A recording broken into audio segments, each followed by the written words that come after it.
Magandang araw! Magluluto na naman tayo guys ng ulam. Ayan, kapag meron kayong mga leftover, ayan, gawan natin ang paraan guys. So ngayon meron kaming tira na galunggong. Ayan, iuulit natin itong lutuin guys kasi nung nakaraang araw pa siya. So para mas mas bago uling tingnan at pati yung lasa, syempre, para maiba naman. Ulitin natin, gawin natin ibang putahe.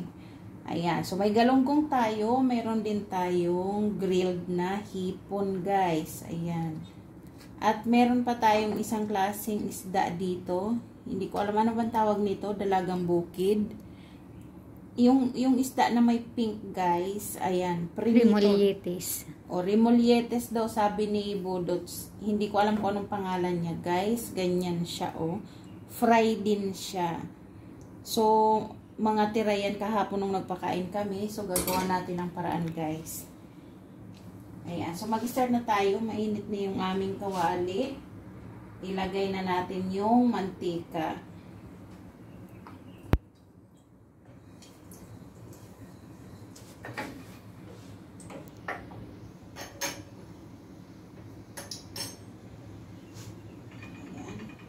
Siyempre, sunod natin yung bawang.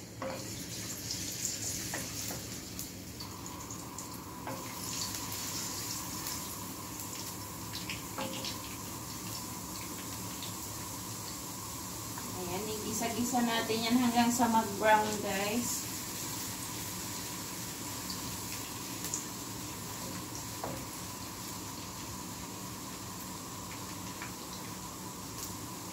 Guys, nagpa-brown na siya.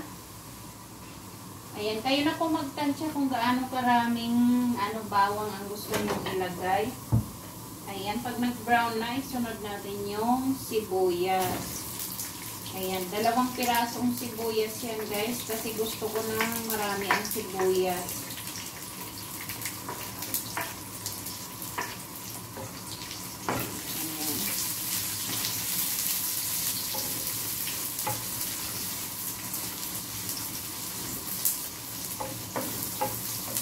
Guys, ilagay din natin yung kamatis.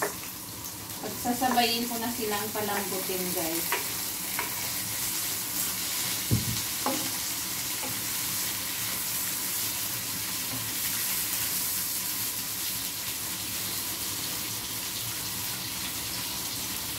Natin na medyo lumambot yung kamatis para mas madali siyang guys, para mas malaling lalabas yung sauce niya.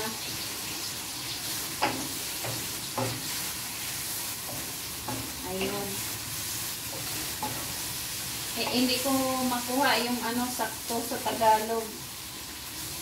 Sabi ko, kailangan palambutin natin yung kamatis para mabilis ko siyang maiganon, oh. Ano bang tawag doon, Budots? Guys, anong tawag doon, guys? Kumbaga sa yung imamash nyo siya, di ba? Igaganon siya, oh. Ayan, hindi ko alam sa Tagalog, guys. Bahala na kayo kung ano yung sa Tagalog. Pitpitin. Durugin pala yun.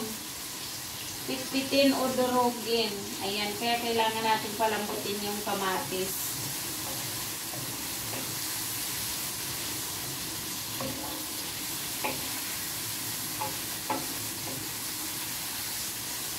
Yan. Diba? Kapag may mga tira-tira para hindi masayang, guys, pwede nyong i-recycle sa ibang recipe naman.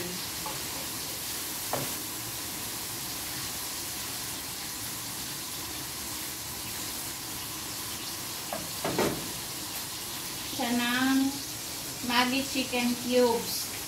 O, diba? Tingnan nyo guys, ito talaga ang kakaiba. Ang iluluto natin isda na may hipon, pero ang kanyang pampalasa ay chicken. Kasi yun ang available. Yun kasi ang available guys. Kaya assorted ang kanyang lasa.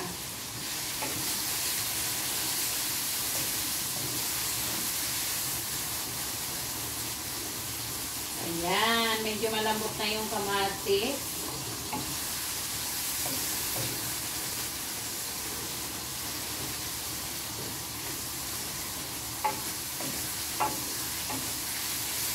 Kapag malambot na guys, medyo kumupula na yung kanyang sauce dahil sa tomato.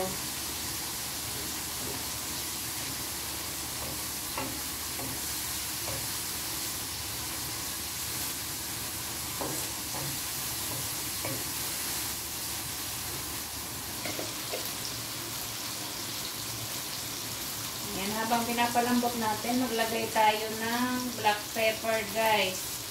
Ayan, powder na paminta. Yung mga gusto ng mga uragon guys. Lagyan natin ng chili flakes. Ayan, homemade yan na chili flakes guys. Ayan, ihalo natin.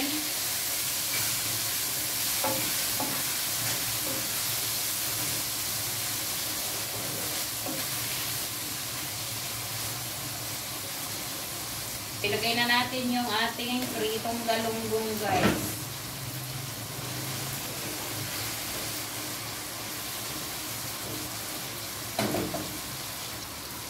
Siyempre, ihalo natin yung ating grilled na hipon at yung isda na kulay pink guys.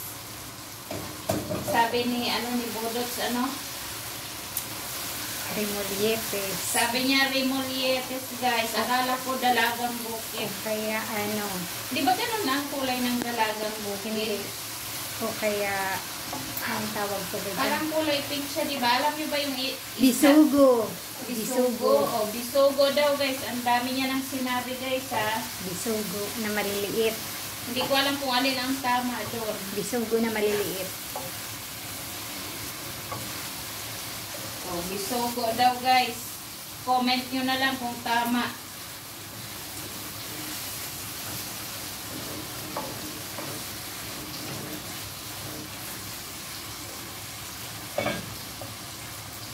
So, ayan nating magkisa-kisa guys. Siyempre, meron akong niready dito na itlog. Ayan, 7 piraso siya guys na itlog. Ayan, so i-scramble lang natin to. I-whisk pala muna. Halo-haloin. Mekos-mekos. I-mekos-mekos. Kukuha tayo na. So, ayan guys, lagyan natin siya ng hot water.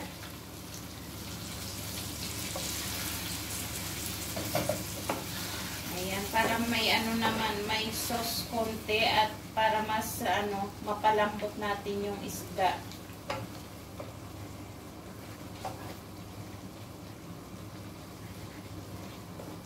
Ayan, kasi guys, yung yung galunggong, 'di ba? Pansinin niyo, kapag bagong prito, ang lutong-lutong niya pa. Pero once na na siya, naagahan na or the next day, sunod na araw pa uli, medyo kukunat na yung isda. Kaya maganda iluto nyo siya uli na medyo may sauce para lalambot siya guys. Ayan. So hayaan muna natin siyang kumulo-kulo. Ayan guys. Maglagay tayo ng fish sauce. Ayan. Syempre matabang naman. Ayan, isang lang guys, 1 tablespoon lang kasi baka maalat din pag nasobrahan natin.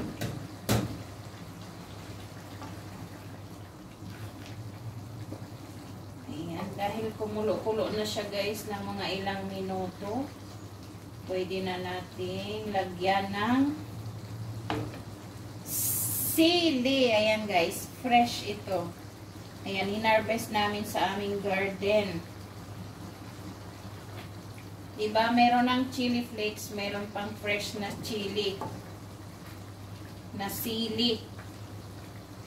Ayan, mamaya mag-uusok-usok yung ating bibig pagkain. Pero masarap guys kapag maanghang. Ayan, syempre isunod natin ilagay yung itlog. Ayan.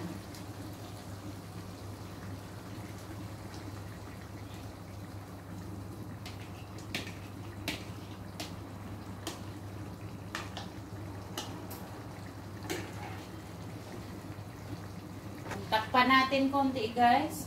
Kahit 1 minute lang. Guys, pagkalipas ng 1 minuto, buksan na natin. Ayan, nag-ano na yung itlog niya guys. Ayan, bago natin haluin ang husto, ilagay natin yung panghuli guys. Ayan, gunting na lang ang kinuha ko guys. Maglagay tayo ng